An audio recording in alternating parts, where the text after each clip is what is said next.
कोई काम किए बिना भी आप वो बना सकते हैं जो आप चाहते हैं, अगर आप इन चार आयामों को एक दिशा में रखते हैं और कुछ समय तक उन्हें उसी दिशा में स्थिर रखते हैं। अब उन्हें विश्वास है कि शिव उनके लिए ये करेंगे और ऐसा होगा। तो क्या शिव खुद आकर आपका घर बनाएंगे? नहीं। मैं चाहता हूं कि आप समझें, ईश्वर आपके लिए छोटी उंगली भी नहीं उठाएंगे। इस धरती पर अब तक जो नहीं हुआ वो कल हो सकता है। इंसान इसे कल एक सच्चाई बना सकते हैं।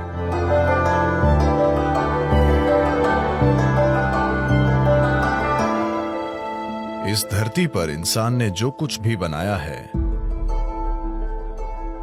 वो मूल रूप से पहले हमारे मन में बना था। वो सब जो आप देखते हैं, जो इस धरती पर इंसान ने किया है, पहले वो मन में बना था, फिर वो बाहरी दुनिया में बना। इस धरती पर जो अद्भुत चीजें हमने की हैं और इस धरती पर जो भयानक काम हमने किए हैं, वे दोनों ही इंसान के मन से आए हैं।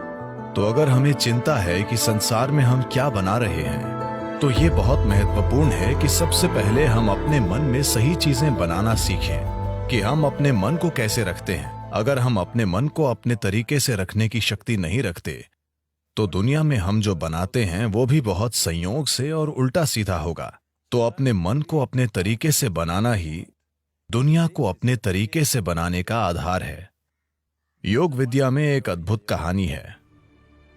एक दिन एक आदमी टहलने निकला। वो लंबी सैर के लिए गया। संयोग से अनजाने में वो स्वर्ग में चला गया। सौभाग्य है ना? वो बस टहलते हुए स्वर्ग जा पहुंचा। इस लंबी सैर के बाद वो थोड़ा थक गया था, इसलिए उसने सोचा, अरे मैं थक गया हूं, काश मैं कहीं आराम कर सकता। उसने चारों ओर देखा। वहां एक अच्छा पेड़ था जिसके नीचे बहुत ही गद्देदार घास थी। वो सब इतना अच्छा था कि वो गया और वहीं लेटकर सो गया। कुछ घंटों के बाद वो जागा। अच्छी तरह से आराम मिल चुका था, तो उसने सोचा, अरे आराम तो मिल गया, पर मैं भूखा हूं, काश मेरे पास खाने के लिए कुछ होता। और उसने उन सभी अच्छी चीजों के बारे में सोचा जिन्हें वो अपने जीवन में खाना चाहता था, और तुरंत ही वे सारी चीजें उसके सामने आ गईं। आपको यह समझने की जरूरत है कि वहां की सेवा ही ऐसी है। भूखे लोग सवाल नहीं पूछते। खाना आया और उसने खाया। पेट भर गया। फिर उसने सोचा, अरे मेरा पेट भर गया है, काश मेरे पास पीने के लिए कुछ होता। सभी अच्छी चीजें जो वो पीना चाहता था, उसने उनके बारे में सोचा और वे सभी उसके सामने आ गईं। पीने वाले भी सवाल नहीं पूछते, तो उसने पी लिया। अब थोड़ी शराब अंदर जाने के बाद, आपको पता है चार्ल्स डार्विन ने कहा था, आप सब बंदर थे, आपकी पूंछ गिर गई। मैंने नहीं, चार्ल्स डार्विन ने बताया कि आप सभी बंदर थे और आपकी पूंछ गिर गई और फिर आप इंसान बन गए। हाँ, पूंछ जरूर गिर गई, लेकिन बंदर जो मन स्थापित नहीं होता, उसे योग विज्ञान में हमेशा मरकट कहते हैं, क्योंकि मरकट का मतलब बंदर होता है। हम मन को एक बंदर क्यों कह रहे हैं? एक बंदर में क्या गुण होते हैं? बंदर के बारे में एक बात यह है कि वो बेवजह हिलता डुलता रहता है। बंदर के बारे में एक और बात है, अगर मैं कहता हूं आप किसी को देखकर बंदर की तरह कर रहे हैं, इसका क्या मतलब है? नकल करने वाला। बंदर और नकल, ये दोनों शब्द एक ही मतलब रखने लगे हैं।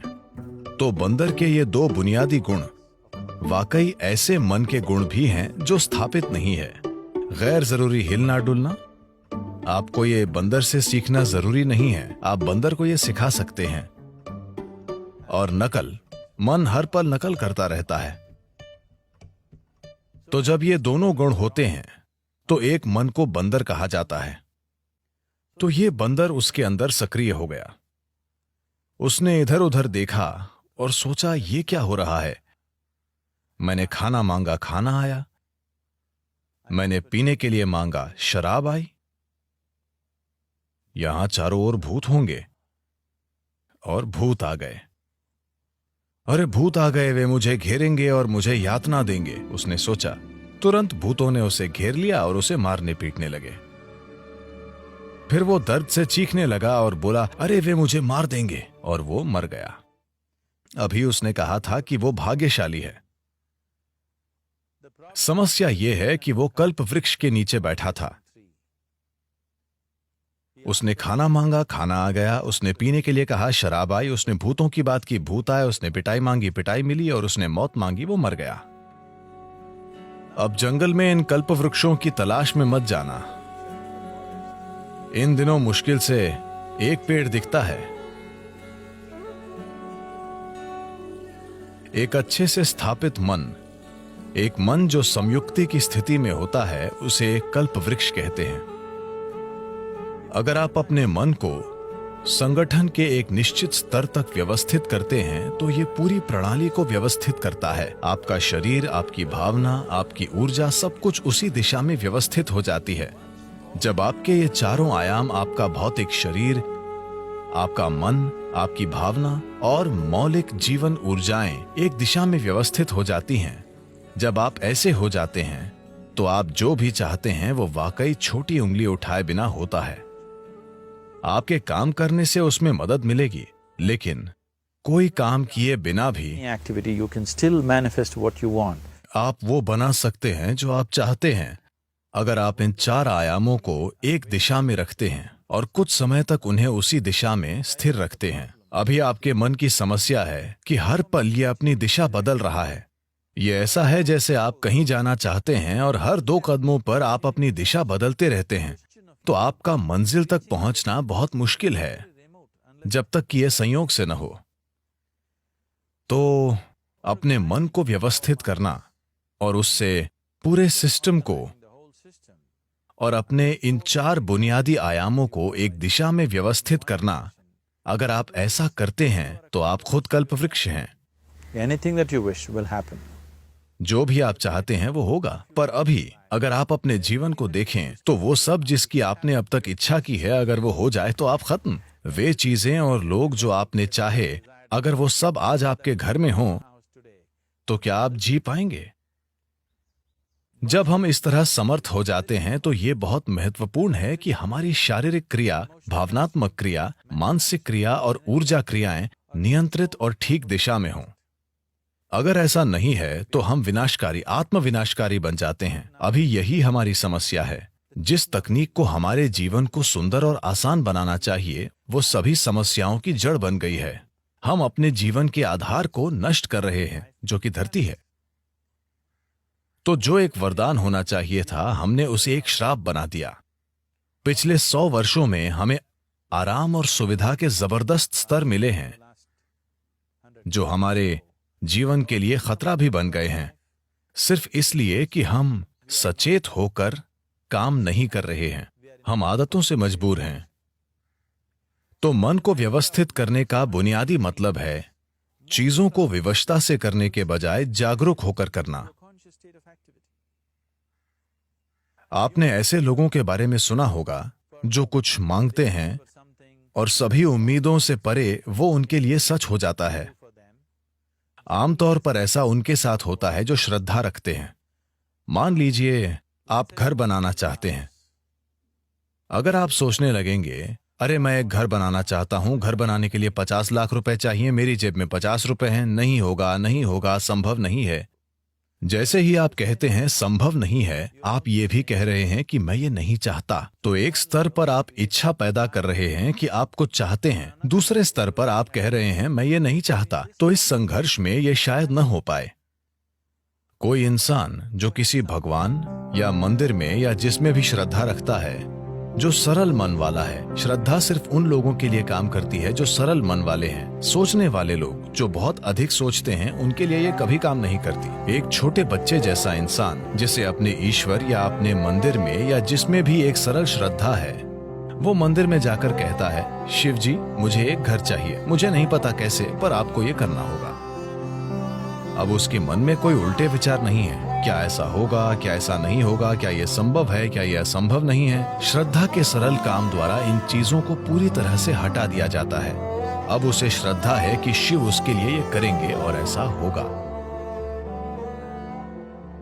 तो क्या शिव खुद आकर आपका घर बनाएंगे? नहीं। मैं चाहता हूं कि आप समझें, ईश्वर आपके लिए छोटी उंगली भी नहीं उठाएंगे। जिसे आप ईश्वर कहते हैं वो सृष्टि का स्रोत है। एक निर्माता के रूप में उन्होंने जबरदस्त काम किया है, कोई प्रश्न नहीं है। आप इससे बेहतर सृष्टि सोच सकते हैं? अभी जो भी है उससे बेहतर सृष्टि की क्या कोई कल्पना कर सकता है? तो एक निर्माता के रूप में उन्होंने बेहतरीन काम किया है।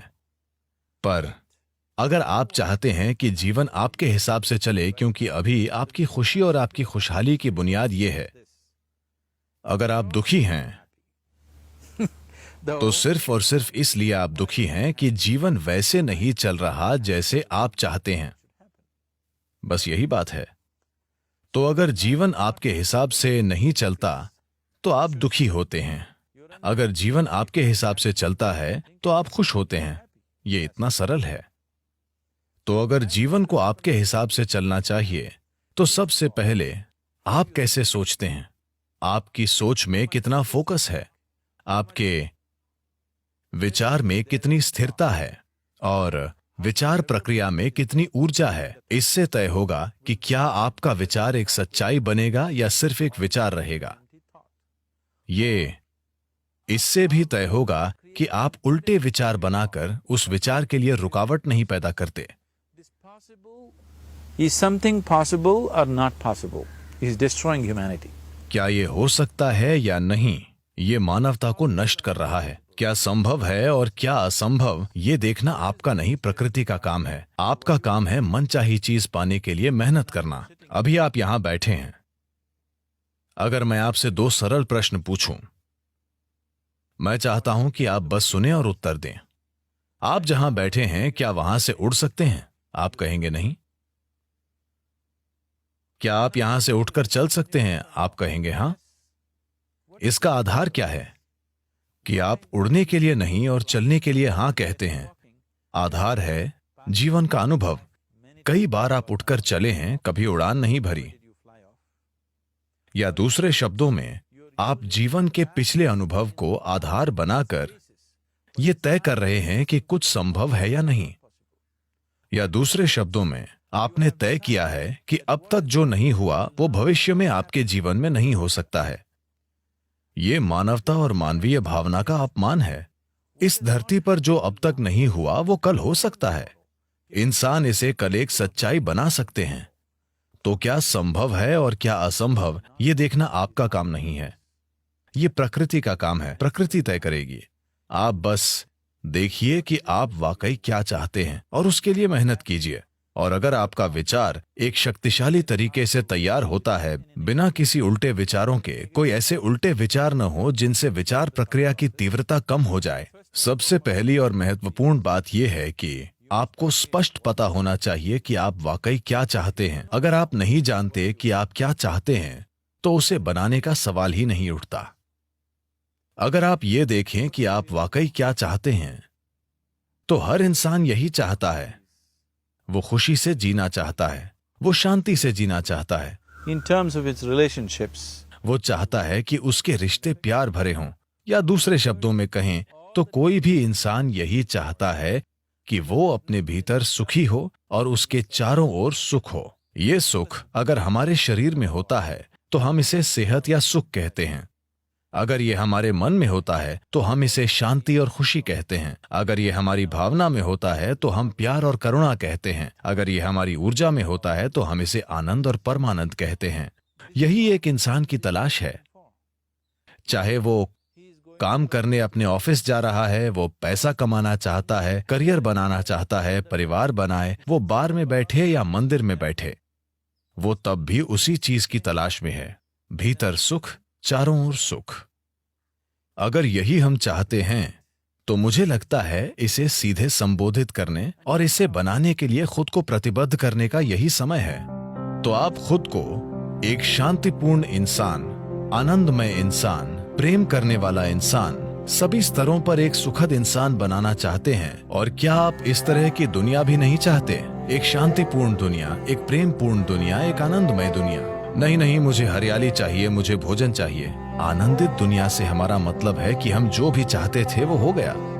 आप इसी की तलाश कर रहे हैं, तो आपको यही करने की जरूरत है कि अपने और अपने आसपास के लोगों के लिए एक शांतिपूर्ण, आनंदमय और प्रेमपूर्ण दुनिया बनाने के लिए प्रतिबद्ध हो जाएं। हर दिन सुबह अगर आप दिन की शुरुआत अपने मन में इस सरल सोच के साथ करें कि आज मैं जहां भी जाऊंगा एक शांतिपूर्ण, प्रेमपूर्ण और आनंदमय दुनिया बनाऊंगा। अगर आप दिन में 100 बार गिरते हैं तो क्या फर्क पड़ता है?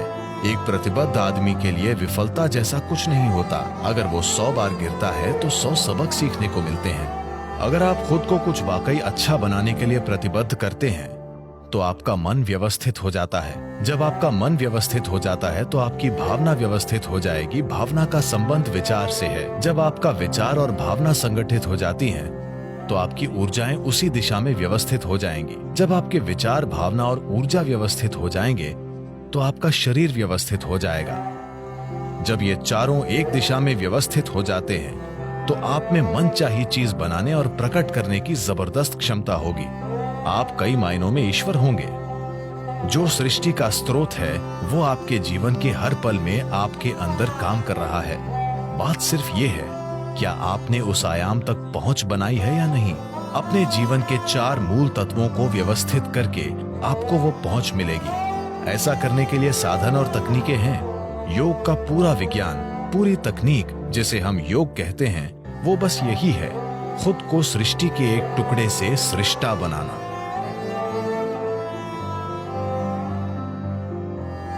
ये मेरी इच्छा और मेरा आशीर्वाद है कि दुनिया में हर इंसान को अपने भीतर सृजन के स्रोत तक पहुंच हो, ताकि वो रचनाकार की तरह यहां काम कर सके, न कि सिर्फ एक रचना के रूप में।